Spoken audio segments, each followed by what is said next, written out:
Dear student, আজ আমরা আলোচনা করব এবছর যারা কলকাতা বিশ্ববিদ্যালয়ের অধীনে থার্ড সেমিস্টার পরীক্ষা দেবে, তোমাদের যাদের বিভিন্ন সাবজেক্টের অনার্স রয়েছে এবং সাথে পাস পেপার রয়েছে সোশিওলজি অর্থাৎ সিসি বা G3 পেপার যেটা রয়েছে সোশিওলজি অর্থাৎ সোশিওলজিক্যাল থিওরিস।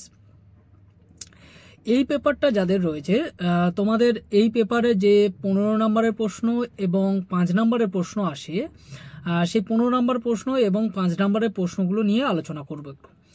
তো দেখো, তোমাদের যে জন্য যে প্রশ্নগুলো রেখেছি সেই প্রশ্নগুলোই দেখো, মডিউল 1 তোমাদের রেখেছি বা বিভাগ কতে যেটা রেখেছি, যেখান থেকে তোমাদের বড় প্রশ্ন আসে 15 নম্বরে যে প্রশ্নগুলো পড়বে সেই 15 নম্বরের প্রশ্নের সাজেশনটা প্রথমে দেখে নাও।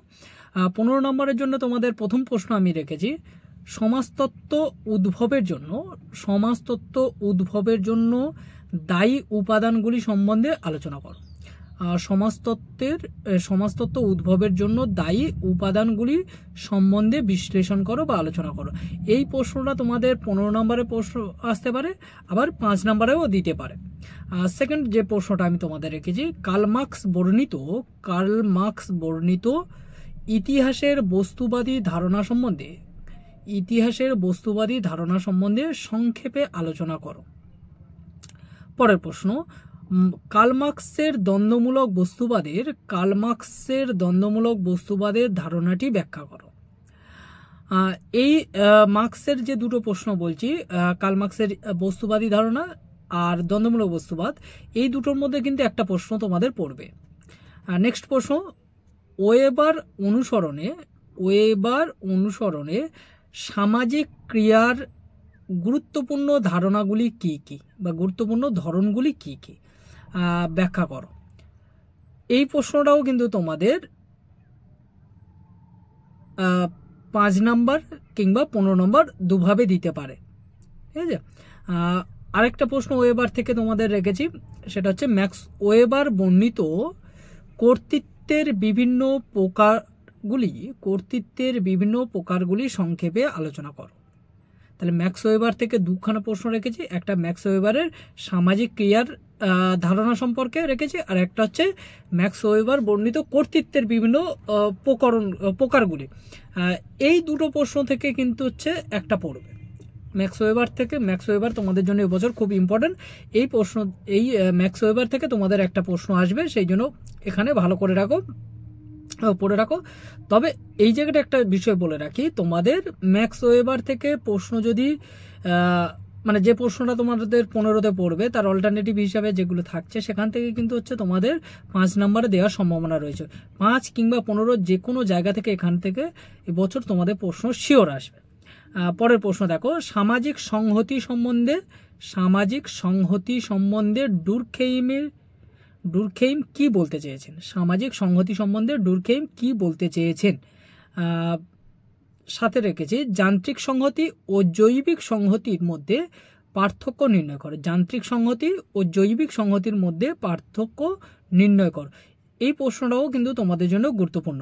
তবে এই প্রশ্নটা কিন্তু ঘুরিয়ে অন্যভাবে প্রশ্ন দিতে পারে। ডুরখেইম বর্ণিত বিভিন্ন প্রকারের সামাজিক সংহতি আলোচনা করো। ডুরখেইম বর্ণিত বিভিন্ন প্রকারের সামাজিক সংহতি আলোচনা করো। এই হচ্ছে তোমাদের টোটাল যে 15 নম্বরে যে প্রশ্নগুলো আসতে পারে সেই 15 নম্বরের প্রশ্নের সাজেশন। এই কটা প্রশ্ন তোমরা যদি ভালো করে করো, আশা করছি এখান থেকে তোমরা সবগুলো প্রশ্ন জানা পেয়ে যাবে। পরের যেটা হচ্ছে তোমাদের 5 নম্বরে যে প্রশ্নগুলো আসে, 5 নম্বরের প্রশ্নের জন্য কিছু আমি সাজেস্টিভ রেখেছি, দেখে নাও তোমরা 5 নম্বরের জন্য কি কি প্রশ্ন রয়েছে। 5 নম্বরে আমি তোমাদের প্রথম যে প্রশ্নটা রেখেছি, ইউরোপে জ্ঞানদীপ্তির সংক্ষিপ্ত বিবরণ দাও। পরের প্রশ্ন যেটা আমি রেখেছি, ডুরখেইমের মত অনুযায়ী সামাজিক ঘটনা কি, বা এটা হচ্ছে দিতে পারে সামাজিক ঘটনার ধরন সম্পর্কে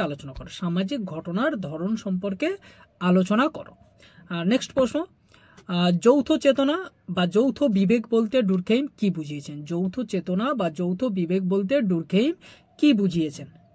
পরের প্রশ্ন, ম্যাক্স ওয়েবারের আদর্শ প্রকরণ ম্যাক্স ওয়েবারের আদর্শ প্রকরণ তত্ত্বটি আলোচনা করো। ম্যাক্স ওয়েবারের আদর্শ প্রকরণ তত্ত্বটি আলোচনা করো। পরের প্রশ্ন, মার্ক্সের শ্রেণীসংগ্রাম